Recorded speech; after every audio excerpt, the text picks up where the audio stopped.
살아계신 하나님의 말씀 창세기 47장 1절에서 12절 말씀.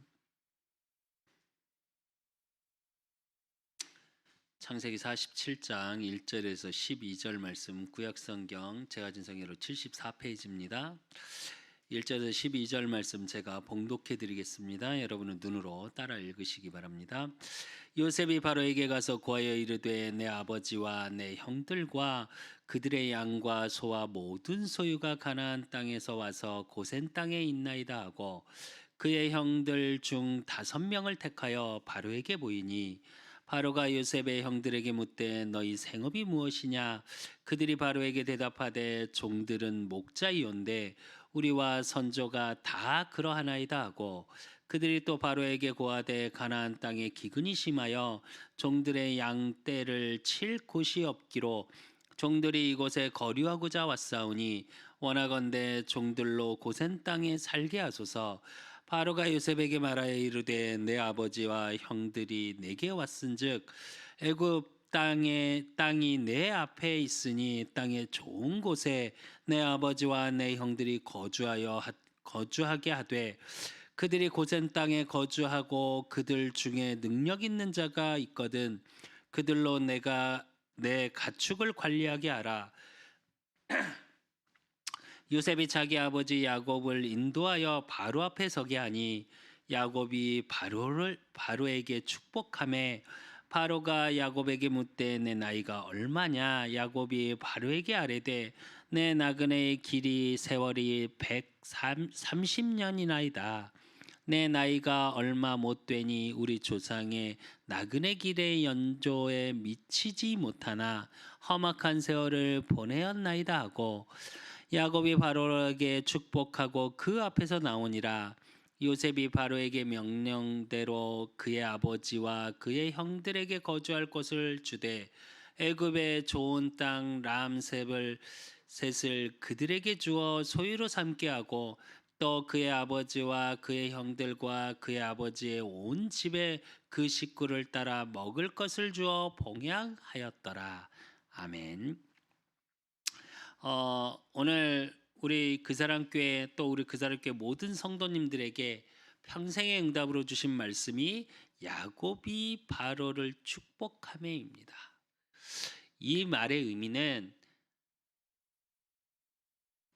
야곱이 하나의 목축의 하나의 족장으로서 그 당시에 최고의 강대국인 애굽의 왕을 축복하는 응답을 마지막 때에 자기 인생의 거의 마지막 때에 130세가 돼서 축복하는 응답을 확인하는 겁니다. 잘 보시면 오늘 본문은 사실은 요셉의 이야기가 아니라 요셉을 통해서 하신 하나님의 일들이 야곱을 통해서 우리로 그런 말 하죠. 정점을 찍었다. 그래서 하나님의 살아계심이 바로 왕에게 증거되어지는 하나님께 영광 돌리는 그 일이 일어나는 장면입니다. 그래서 저와 여러분이 요셉에게 주셨던 하나님의 언약, 그 꿈을 통해서 주셨던 그 언약을 야곱이 가슴에 품었다고 그랬습니다. 성경에는. 그래서 저와 여러분의 후대를 통해 저와 여러분을 통해 또 우리의 후대를 통해 237 나라의 왕들을 축복하는 축도하는 원어적인 뜻은 뭐냐? 축도하는 거예요. 그냥 축복하다가 아니라 우리로 얘기하면 안수기도를 한 겁니다. 절대 불가능한 일 같은 이 일이 하나의 목축업자가 하나의 족장이 작은 부족의 족장이 한 나라의 왕 더더군다나 바로는 좀 이따 다시 한번 보시겠지만 사실은 생각해 보셔야 됩니다. 애굽은 우상을 철저히 섬기고 신의 영역을 얘기하면서 그 신의 아들이라고 바로를 세워요. 그래서 왕을 신격화하죠. 그래서 여러분 아시는 것처럼 피라밋을 세우고 왕이기 때문에 뭐를 해요? 미라를 만드는 거예요. 신격화하기 위해서. 그러면 신이라고 믿었던 그 왕이 야곱 앞에 무릎 꿇고 축도를 받은 장면이에요. 그래서 저와 여러분의 인생에 이 일어날 거고, 저와 여러분의 후대를 통해 이 일이 일어나는 언약을 나의 것으로 붙잡는 귀한 응답의 예배 시간이 되시기를 예수 그리스도 이름으로 축원드립니다. 그러기 위해서 우리가 좀 봐야 될 게 뭐냐? 서론에서 우리가 좀 봐야 될 게 영적인 분별력이에요. 무슨 얘기냐? 오늘 본문의 말씀처럼, 오늘 우리 말씀의 제목처럼 야곱이 바로를 축복하며 그랬습니다. 이 일이 일어날 수 있을 것 같습니까? 세상 문화는 지금 어떻게 얘기하고 있냐? 도저히 불가능한 얘기거든요. 세상 문화가 지금 저와 여러분의 또 우리 후대들에게 깊숙이 파고들어 있어요. 그러면서 그 기준이 뭐냐? 돈, 명예, 성공, 이걸로 철저히 어렸을 때부터 이걸로 세계관이 형성되고요. 이 형성된 세계관을 가지고 가치관이 생겨나죠. 정말로 저와 여러분이 좀 생각하고 보셔야 될 게 뭐가 있냐? 이 부분이에요. 확실하게 아셔야 될 게 하나 있어요. 제가 요즘 이제 뭐 식당이나 뭐 이렇게 이런 데서 보면 제일 가슴 아픈 게 뭔지 아십니까? 아이들 한 5살, 4살 정도 되는 아이들에게 부모들이 어떻게 하냐? 밥을 먹거나 커피를 마시면서 뭐를 하냐? 핸드폰 줘요, 스마트폰. 아니면 태블릿 이렇게 세워주더라고요. 그 모습을 볼 때마다 제가 무슨 생각이 드냐? 큰일이다. 정말 큰일이다.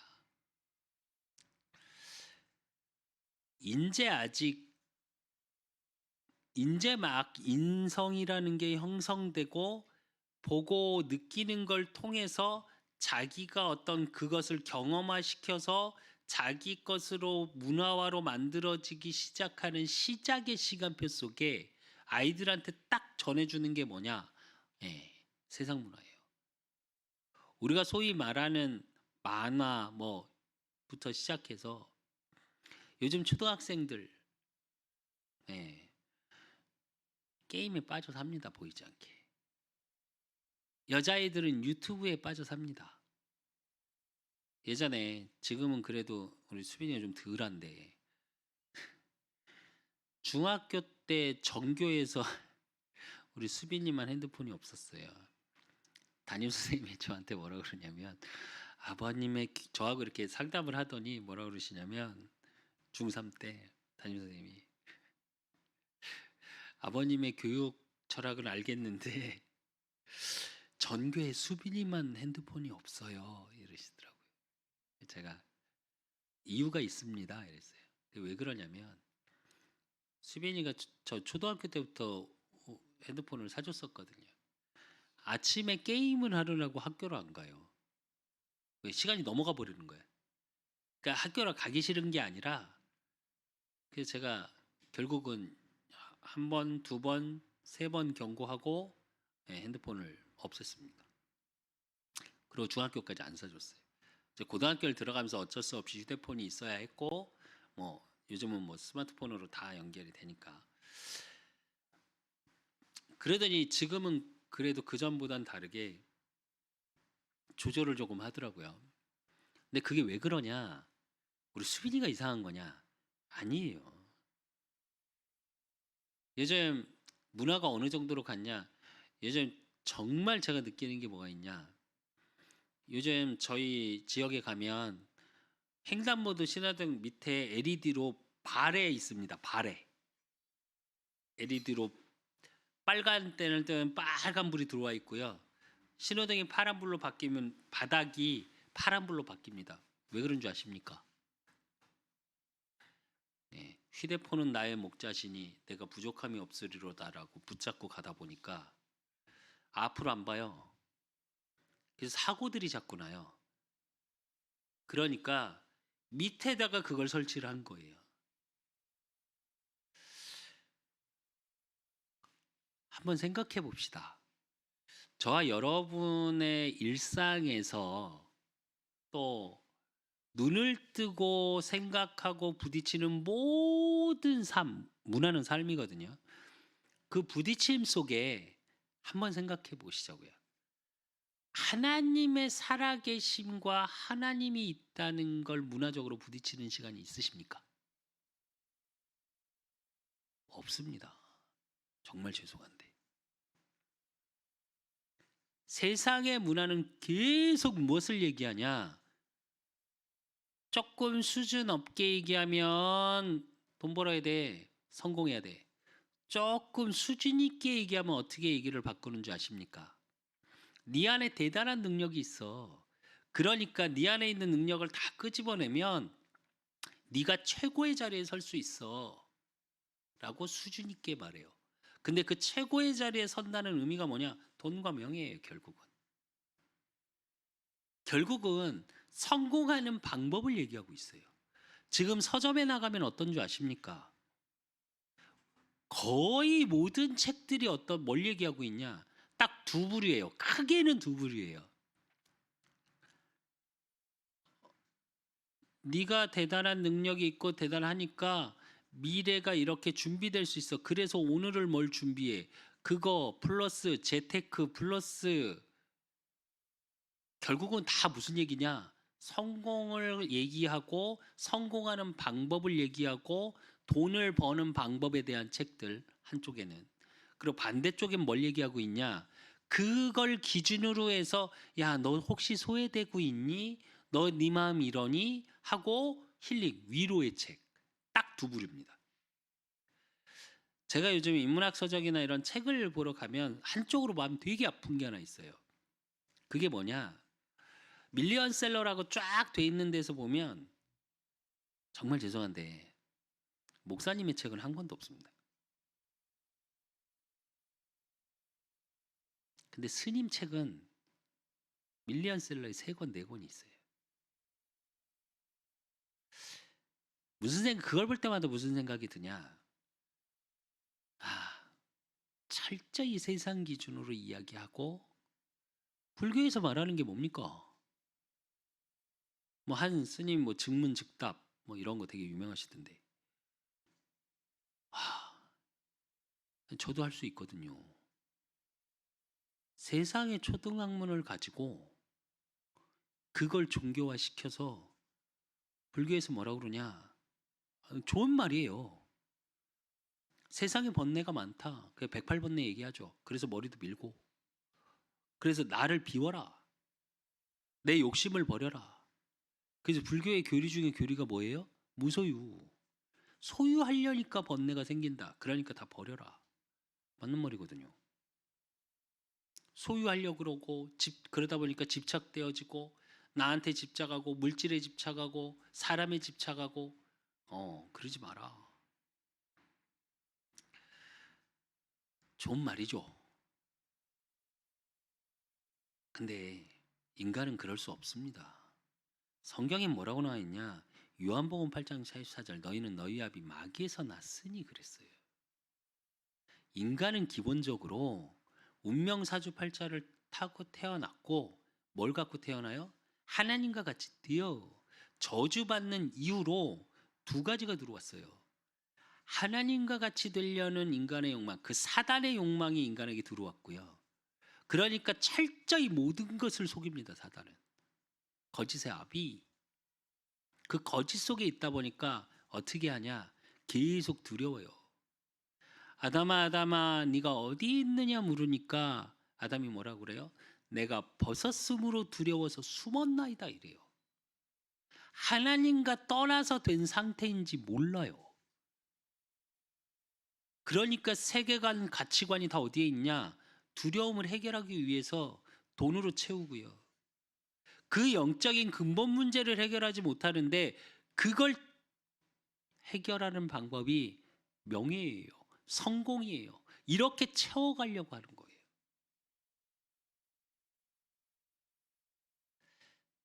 한 번은 깊게 생각해 보십시오.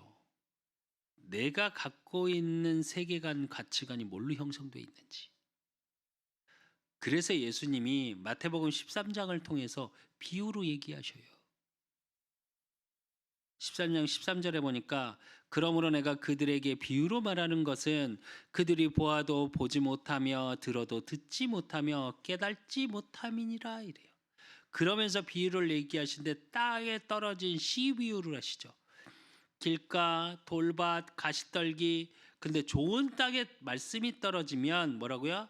100배, 60배, 30배의 응답, 열매를 맺을 거라고. 그러면서 겨자씨, 누룩, 작은 씨지만 그게 숲을 일어서 새가 쉰다고 얘기했고요. 누룩, 보이지 않고 너무 작은 거지만 그게 부풀어서 먹일 수 있는 빵이 되는 거고요. 그러면서 또 중요한 얘기를 하세요. 제자들이 묻죠. 그렇다면 가라지는 어떻게 합니까? 아니 그것도 신경 쓰지 마. 땔감으로 쓰면 돼. 그러면서 간추인 보아밭 비유를 하시죠. 또 값진 진주 그 가치를 알아보면 뭐라고요? 내 전 재산을 팔아서라도 그 진주를 사게 되는 것이다. 그러면서 그물의 물고기 이런 비유를 하십니다. 결국은 감추인 보아밭, 값진 진주, 그물의 물고기는 뭘 얘기해요? 가치 발견이에요. 그리고 겨자씨, 누룩 이건 뭐예요? 보이지 않고 작은 것 같으나 겨자씨 비유를 왜 하셨습니까? 씨 중에 가장 작은 씨예요. 우리의 이 작은 믿음 어디서요? 말씀이 떨어지는 응답입니다. 그러면서 안 되고 우리가 생각할 때 와, 정말 필요 없는 것 같고 아니 그 가라지도 땔감이 있어야 될 거 아니냐. 냅둬라. 이건 뭘 얘기하냐면 저와 여러분의 세계관 가치관이 복음의 기준으로 되어져 있으면 아무것도 괜찮은 거예요. 상관없는 겁니다. 하나님의 말씀이 저와 여러분의 영혼에, 하나님의 말씀이 저와 여러분의 가정에, 하나님의 말씀이 저와 여러분의 삶의 현장에, 업에, 또 교회에 그렇게 하나님의 말씀이 성취되는 히브리서 4장 12절의 말씀처럼 하나님의 말씀은 살았고 운동력이 있다고 그랬습니다. 우리의 혼과 영과 및 관절과 골수를 찔러 쪼개기까지 하며 그 말씀의 능력이 임하는 구원의 능력이 임하는 그것을 분별할 수만 있다면 그 가치를 진짜 발견한다면 내 전 재산을 팔아서라도 뭐라고요? 밭에 보화가 숨겨져 있으니까 그 밭을 사겠죠. 진짜 값진 진주의 가치를 발견했다면 내 전 재산이라도 팔아서 그 진주를 사겠죠. 또 그물에 물고기가 가득 있는데 그 물고기의 가치를 알면 잘 분류하겠죠. 얼마 전에 잠깐 TV를 보는데 이경규 씨가 그런 말을 하더라고요. 한 명이 질문하더라고요. 낚시, 부인, 딸 중에 인생의 하나를 선택하라면 뭘 선택하시겠습니까? 이랬더니 낚시 이러더라고요. 그러면서 그분이 무슨 얘기를 하냐? 진짜 낚시를 하면서 그 잡는 그 맛을 진짜로 그걸 체험하면 다른 거하고 비교 못해 이러더라고요. 뭐냐? 맛을 본 거겠죠. 그리고 그 속에서 자기의 가치를 발견한 거겠죠. 하다못해 낚시 하나도 그럽니다. 저와 여러분이 복음의 가치를 발견하고 그 복음의 가치 속에서 복음이라는 기준을 가지고 분별할 수 있는 눈을 가졌다면 지금에 있는 어려움, 지금 내가 힘들고 지치고 어려운 것들 괜찮습니다. 그게 저와 여러분의 그릇을 만들어가는 과정일 뿐이고요. 그 속에서 하나님의 말씀의 응답을 가지고 있는 응답을 내가 갖고 있다면 언약만 내 안에 있다면 내가 하는 게 아니라 내가 알지 못하는 하나님의 크고 은밀한 일들이 이를 행하시는 여호와 그것을 지어 성취하는 여호와 나 여호와가 말하노 너는 내게 부르짖으라 내가 내게 응답하겠고 네가 알지 못하는 크고 은밀한 일을 내게 보이리라 그러셨습니다. 하나님의 일들을 보게 되실 것이고요. 그렇기 때문에 지금 저와 여러분이 연약하다고, 지금 내 환경이 어렵다고 세상 문화에 기준되어지는 걸 가지고 비교하지 마십시오. 절대 비교하지 마십시오. 세상은 비교하라 합니다. 네가 그 수준 갖고 될 것 같냐? 그러니까 네 커리어를 올려야 한다. 네 수준을 올려야 하고, 네가 그러니까 이렇게 노력해야 되고, 남들 네 수준이 이만큼이니까 남들 한 발 뛸 때 너는 10발 뛰어야 겨우 똑같지 않냐라고 세상에서는 말합니다. 아니요. 세상의 열심은 지칩니다. 요즘 청년들이 미래가 없다 얘기합니다. 왜 미래가 없을까요? 세상에 기준된 가치된 그것만을 계속 쫓아가다 보니까 진짜 나는 보이지 않아. 그리고 진짜 세상의 시간표는 보이지 않아. 뭐만 보여요? 그걸 쫓아가는 것만 보여. 그러니까 내 수준이 점점 더 낮아지는 것 같죠. 아니, 우리가 소위 말하는, 지금 우리 수빈이 고3입니다. 스카이 어렵죠. 서울대, 연대, 고대. 거기 출신 학생들이 한 얘기입니다. 얼마 전에 여론조사 나왔는데 시대가 비전이 없다. 아니, 우리나라 비전이 없는 수준이라고 얘기하는 게 아니라요, 시대가 비전이 없대요. 더 웃긴 건 무슨 얘기냐면 스카이 출신들의 40% 이상이 취업이 안 되는 시대입니다. 여러분 잘 아시지만 스카이 갈 정도로 공부하려면 어느 정도 공부해야 되고, 소위 우리말로 얼마를 투자해야 되는지 아십니까? 요즘 그렇게 세상의 기준이 돼서 그렇게 열심히 쫓아가면서, 더 웃긴 거, 그렇게 전 세계적으로 공부를 많이 시키는 나라 대한민국,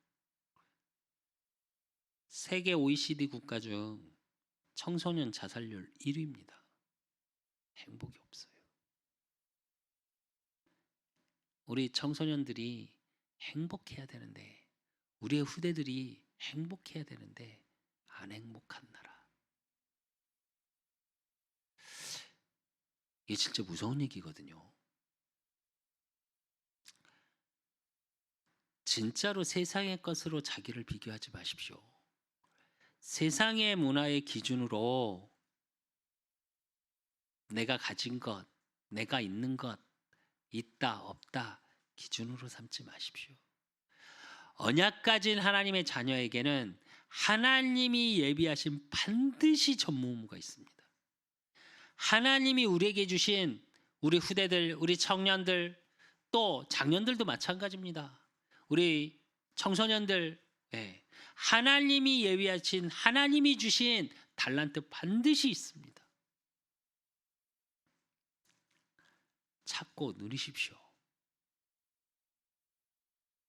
언약을 가지고 있는 자에게 요셉을 통해서 보이시지 않았습니까?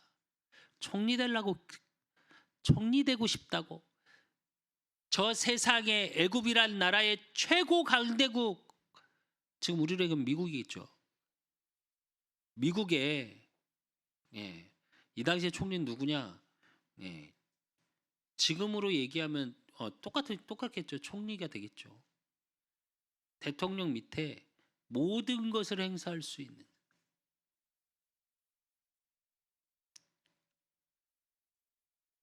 그게 맞습니까? 요셉은 그렇게 기도 안 했다니까요. 지난주 본 말씀처럼 하나님이 생명을 구원하시려고 나를 여기다 보내실 거다. 단 한 번도 나 총리 되게 해주세요 하고 기도한 적이 없다니까요. 그건 세상의 기준. 정말 영혼 구원, 생명 구원을 위해서 나를 이 땅에 부르셨다면, 내가 총리의 자리가 필요하면 총리의 자리에 세우실 거고요. 내가 최고의 엘리트 자리, 서밋의 자리에 서야 되면 서게 하실 거고요. 그걸 가지고 나를 평가하지 마시라니까요. 그걸 가지고 그 누구도 또 다른 사람의 평가에, 세상의 평가에 휘둘리지 마십시오. 여러분 그런 존재가 아닙니다. 창세기 1장 27절에 하나님의 형상대로 창조된 저와 여러분, 그 코에 생기를 불어넣은 생명이 되니라, 살아있는 영의 축복. 그 속에서 창세기 2장 1절에서 28절의 말씀처럼 내 강의 근원적인 축복에 현장을 살리고 현장의 생명을 보존하고 우리 후대를 보존하는 그 일에 부름받은 저와 여러분이에요. 대단한 무언가를 해서가 아니고요. 여러분 존재 자체가 그런 존재라니까요. 그래서 비교해서 나를 찾지 마시고 하나님의 언약의 말씀 속에서 나를 찾으십시오. 그래서 저와 여러분을 통해, 저와 여러분의 후대들을 통해 바로를 축복하는 일, 왕을 축복하는 일들이 일어날 수밖에 없는, 성공해야 돼, 세상에서 말하는 돈이 많아야 돼, 아니요, 하나님의 언약 가진 자, 이 축복을 찾고 누리시기를 예수 그리스도 이름으로 축원드립니다. 그러기 위해서 오늘 본문을 보면 야곱이 나옵니다. 근데 오늘 본문이 야곱의 마지막 때예요. 그래서 오늘 본문 배경을 조금 보면 너무 잘 아시는 것처럼, 지난주에 봤던 것처럼 요셉이 형들에게 자신을 밝힙니다. 그리고 빨리 가서 아버지를 모시고 와라. 내가 어느 정도로 성공했는지 보지 않았냐? 이제 걱정하지 말고 모시고 와라. 그러니까 바로 왕이 그걸 듣죠. 그러니까 어떻게 해요? 자기가 탔던 마차까지 보내. 지금 우리로 얘기하면 리무진, 대통령 모시는 리무진 세단 보낸 거예요. 그랬는데 야곱의 모습이 어떠냐면, 야곱이 어떤 인물인지 너무 잘 아시죠? 인본주의의 대가, 자기가 성공하고 싶고 태어나기 전부터 형 에서의 발목 잡고 태어나고, 왜 내가 장자의 축복 받아야 돼, 그랬던 게 야곱이에요. 그래서 자기 인본주의 쓰고 자기 열심을 내고 그랬던 인물이, 여러분 같으면 어떠시겠습니까? 너무너무 사랑했던 아들 요셉이 살아있다는 소리를 들었어. 당장 가서 보고 싶지 않겠습니까? 20년 만이에요. 요셉이 죽었다고 생각하고 20년 만에 들었어요, 살아있다는 얘기를. 부모는요, 자식 죽었다 그러면 그걸 가슴에 묻는다고 하죠. 그런 아들이 죽었다고 생각하고 그 가슴에, 그래서 단적으로 보이는 게 동생 계속 데리고 있죠. 요셉의 동생을, 베냐민을 계속 데리고 있어요. 왜? 그러면서 말하죠. 야, 얘 맞아? 그렇게는 못해. 할 정도로. 왜? 요셉을 그만큼 사랑했으니까. 라헬을 그만큼 사랑했기 때문에 라헬에게 태어난 요셉이 야곱에게는 장자였고요. 그 장자가 죽었다는 생각 속에 20년을 보내다가 왔어요. 그럼 당장 뛰어내려가야 되잖아요. 그랬던 야곱이 어떻게 변했냐? 제일 첫 번째로 봐야 될 거, 언약 중심으로 바뀐, 말씀 중심으로 바뀐 야곱이에요. 오늘 읽진 않았습니다. 창세기 46장 1절에 보면 이스라엘이 모든 소유를 이끌고 떠나 브엘세바에 이르러 그의 아버지 이삭이 하나님께 희생제사를 드리니 이래요. 이게 무슨 얘기냐면 바로 애굽으로 가지 않고 브엘세바로 내려갑니다. 근데 그 브엘세바가 어떤 곳이냐면 아브라함과 그랄 아비멜렉과 언약을 맺은 곳이고요. 이삭의 번제물을 드릴 때 아브라함이 머물던 곳이에요. 창세기 26장 23절에 25절에 보면 또 이삭이 거기서부터 브엘세바로 올라갔더니 그 밤에 여호와께서 그에게 나타나 이르시되 나는 내 아버지 아브라함의 하나님이니 두려워하지 말라. 내 종 아브라함을 위하여 내가 너와 함께 있어 내게 복을 주어 내 자손이 번성하게 하리라 하신지라. 이삭이 그곳에 제단을 쌓고 여호와의 이름을 부르며 거기 장막을 쳤더니 이삭의 종들이 거기서도 우물을 팠더라 이래요. 이 장면이 어떤 곳이냐? 르호봇이라는 응답을 받고 나서 이삭이 또 예배드렸던 장소. 이건 무슨 얘기냐? 언약의 장소예요, 브엘세바가. 그래서 하나님께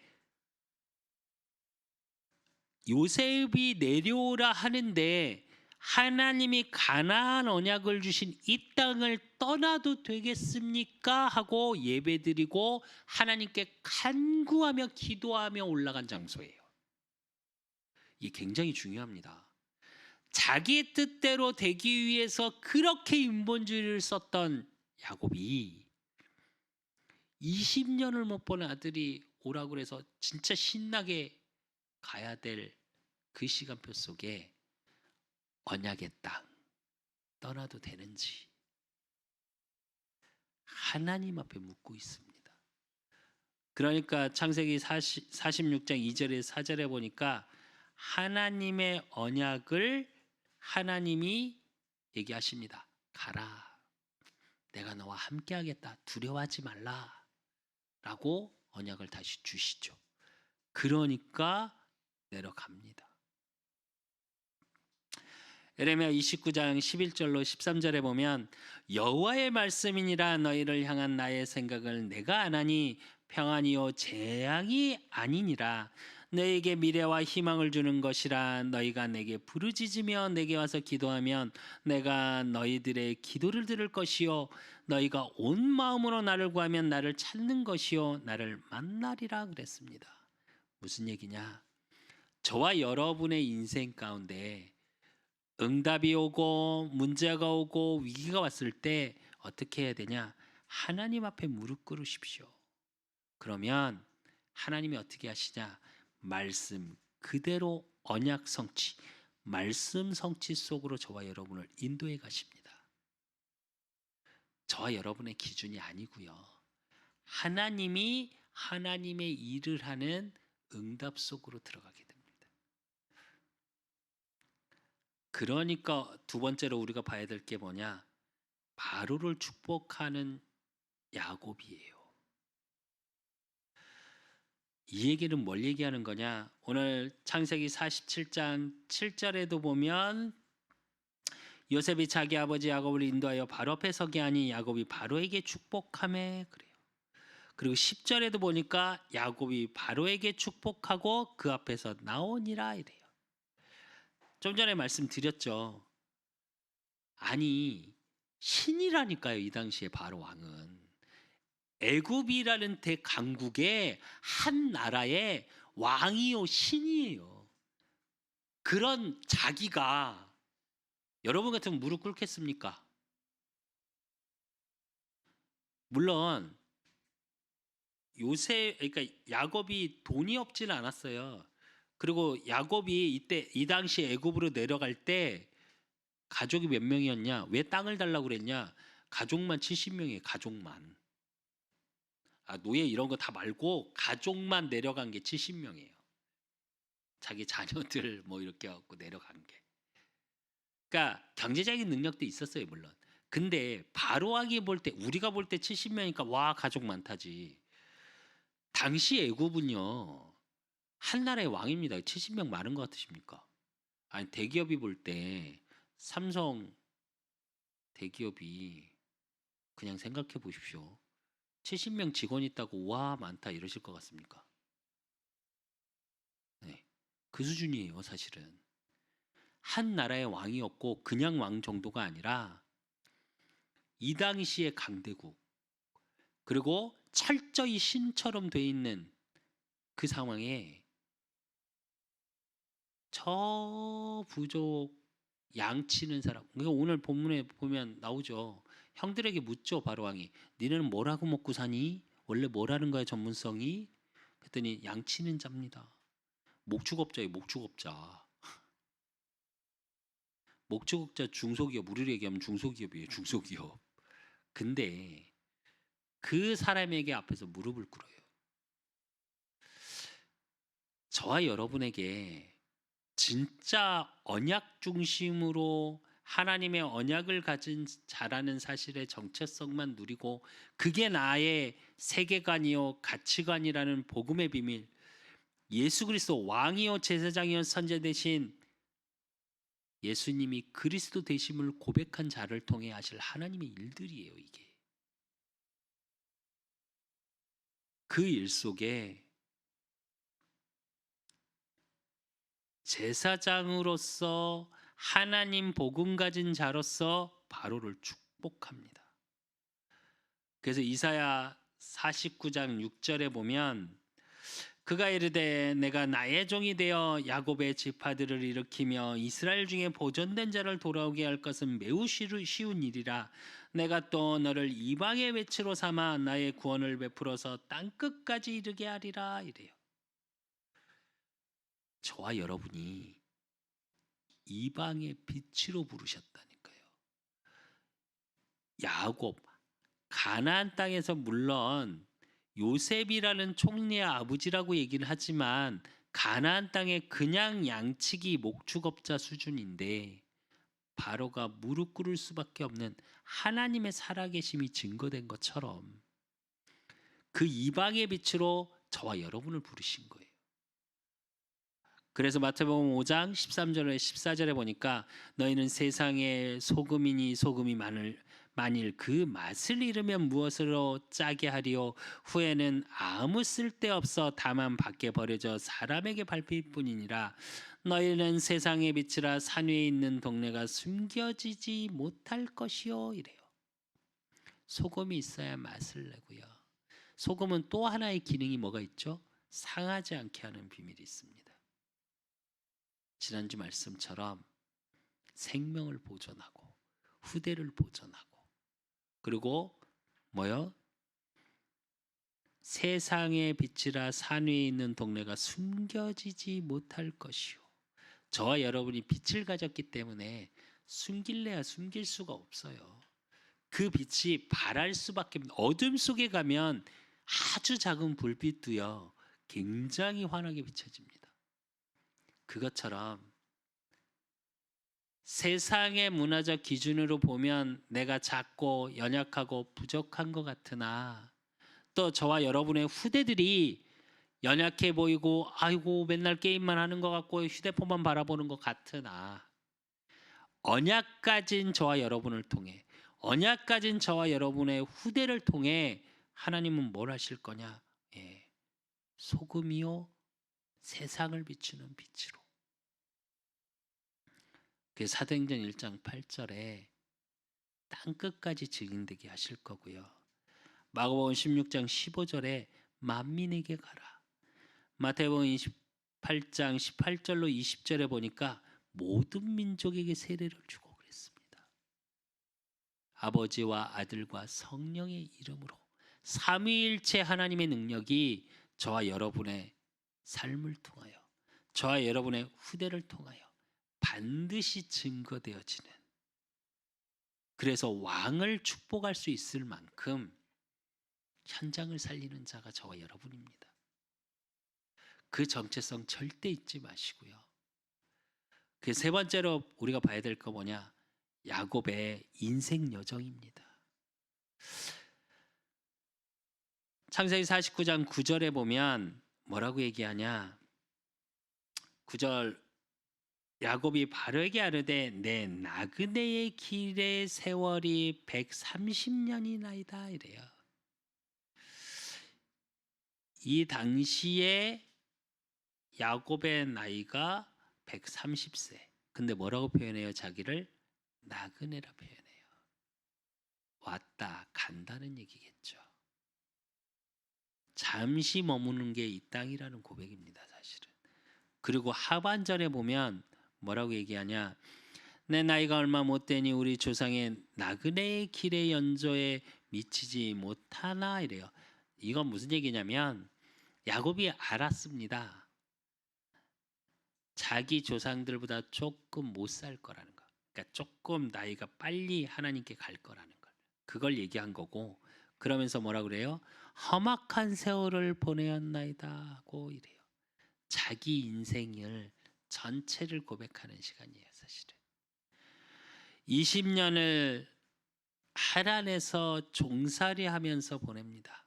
삼촌 라반의 집에서 라헬 한 명을 얻기고 또 거기서 있는 종살이 속에서 삼촌에게 조금이라도 살아갈 밑바탕을 만들기 위해서 20년을 종살이를 해요.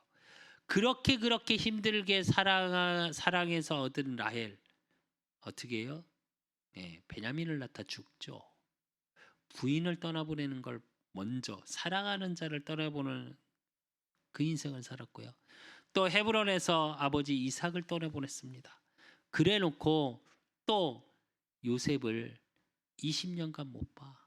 사랑하는 아들을. 그 자기 인생을 얘기해요. 근데 여기서 원어적인 뜻을 해석해 보면 어떻게 되어져 있냐면 우리 같으면 이제 말로 그냥 얘기를 들으면 험악한 세월, 그러니까 너무너무 힘들게 살았다 이런 말 같죠. 근데 원어적인 뜻은 그런 뜻이 아닙니다. 원어적으로 표현될 때는 어떻게 표현되어 있냐면 내 그 험한 인생 전체가 언약의 여정이었습니다. 하나님이 그때마다 날 나그네로 순례자로, 그래서 베드로전서 2장 11절에 보니까 사랑하는 자들아 거류민과 나그네 같은 너희를 권하노니 영혼을 거슬러 싸우는 육체의 정욕을 제거하라 이래요. 무슨 얘기냐? 이 땅은 나그네 인생이다. 잠깐 머물러 가는데 그 속에서 하나님의 언약을 성취시키는 여정이 나의 인생이었습니다. 라고 고백해요. 그러면서 그 의미 속에 뭐가 들어있냐? 시편 121편 5절에서 8절에 보면 여호와는 너를 지키시는 이시라. 여호와께서 내 오른쪽에서 내 그늘이 되시나니 낮에 해가 너를 상하게 하지 아니하며 밤의 달도 너를 해치지 아니하리로다. 여호와께서 너를 지켜 모든 환난을 면하게 하시며 또 내 영혼을 지키시리로다. 여호와께서 너의 출입을 지금부터 영원까지 지키시리로다. 무슨 얘기냐? 나를 지키시고 인도하신 하나님을 얘기하는 거예요. 그러면서 창세기 47장 30절에서 31절에 보면 뭐라고 얘기하냐? 내가 조상들과 함께 눕거든 너는 나를 애굽에서 메어다가 조상의 묘지에 장사하라. 요셉이 이르되 내가 아버지의 말씀대로 행하리이다. 야곱이 또 이르되 내게 맹세하라 하매 그가 맹세하니 이스라엘이 침상의 머리에서 하나님께 경배하니라 이래요. 147세에 하나님 곁으로 갑니다. 그러면서 뭐라고 그러냐? 헤브론 막벨라 굴에 장사하라는 얘기예요. 즉 가나안으로 돌아가는 언약에 항상 야곱이 언약이 회복되고 또 모든 자기의 인생을 얘기하면서 뭘 가슴에 담았어요? 언약, 가나안의 언약이 가슴 속에 있었던 겁니다. 저와 여러분의 인생 여정이 있습니다. 오늘 야곱을 통해서 저와 여러분의 인생 여정이 좀 보여야 되고요. 어렵고 힘들고 그래요. 오늘 야곱이 고백한 것처럼 험악한 세월 속에 있는 분도 있을 겁니다. 또 어떤 분은 평안한 인생 여정 속에 있는 분들도 있을 겁니다. 그런데 험악하든 조금은 편안했건 조금은 어렵건 모든 인생 여정 속에 하나님 자녀는 하나님이 보호하시고 인도하시고 하나님의 뜻을 이루어가는 언약의 여정 속에 있습니다. 이것만 놓치시지 않으면 하나님이 저와 여러분의 삶을 통해 또 저와 여러분의 가슴에 이 복음의 언약을 가진 자, 정말 사도행전 1장 8절의 말씀처럼 땅끝까지 증인이 되어지고 마가복음 16장 15절에 만민에게 갈 수 있고 마태복음 28장 18절로 20절 모든 민족 그 세계 복음화가 가슴에 있다면 하나님이 하나하나 이루어 가시는 시간표 속에 있을 뿐입니다. 그래서 어떤 일에도 두려워하지 마시고요. 어떤 일에도 염려하지 마시고요. 하나님의 언약 속에 들어가서 저와 여러분을 통해 야곱이 바로를 축복하며 저와 여러분 때문에 왕을 축복할 수밖에 없는 그 축복 속에 결론으로 시간표를 보십시오. 나를 향한 하나님의 전무후무는 반드시 있습니다. 그렇기 때문에 나의 시간표가 그 속에 반드시 있어요. 내 인생 여정 속에 어느 시간표 속에 있는지가 보셔야 되고, 그렇다면 저와 여러분을 통해 하실 이 시대의 시간표가 있습니다. 코로나로 또 팬데믹 시대라고 얘기하는 이 시대 속에 이제 또 코로나 확산이 10만 명이 넘어가고 있습니다. 또 더 넘어갈 거라고 하죠. 그러나 어떤 환란, 어떤 시대의 문제 속에서도 반드시 저와 여러분을 향한 하나님의 시간표가 반드시 있습니다. 그래서 한 왕을 축복하고 237을 살리고 이 나라와 민족을 살리는 생명을 살리는 보존 속에, 생명을 보존하는 응답 속에 하나님이 이제 저와 여러분을 통해, 저와 여러분의 후대를 통해 왕을 축복하는 그 자리에 설 수밖에 없는 최고의 복음의 가치를 가진 자, 축복을 누리시기를 예수 그리스도 이름으로 축원드립니다. 하나님 아버지 감사합니다. 하나님, 야곱의 인생 여정을 보았습니다. 야곱이 자신의 생각, 자기의 기준으로 살 때는 모든 것이 힘들었으나 이제 가장 중요한 시간표 속에 작은 것까지도 또 큰 일 속에서도 하나님 앞에 예배드리고 하나님의 말씀의 언약을 받고 움직임과 같이 하나님, 우리의 인생 여정 속에 말씀이 기준되어지고 말씀이 나의 세계관이요 나의 가치관이 되어질 수 있도록 복음의 언약 속에 이제 가는 곳마다 세계복음화의 언약을 가진 자로, 그래서 야곱이 바로를 축복한 것과 같이 나와 또 우리의 후대들의 가는 현장마다 왕을 축복할 수밖에 없는 언약적 작품을 남기는 축복 속으로 들어갈 수 있도록 하나님이 축복하시고 인도하여 주시옵소서. 나의 전무후무를 발견하게 하시고 그 속에서 나의 시간표가 보여지게 하시고 또 이 시대의 시간표가 보여지는 영적인 눈이 열려지는 우리 그 사랑교회 모든 성도들이 되어질 수 있도록 주님이 축복하시고 인도하시고 역사해 주실 줄 믿사옵고 살아계신 예수 그리스도 이름으로 감사함으로 기도드리옵나이다.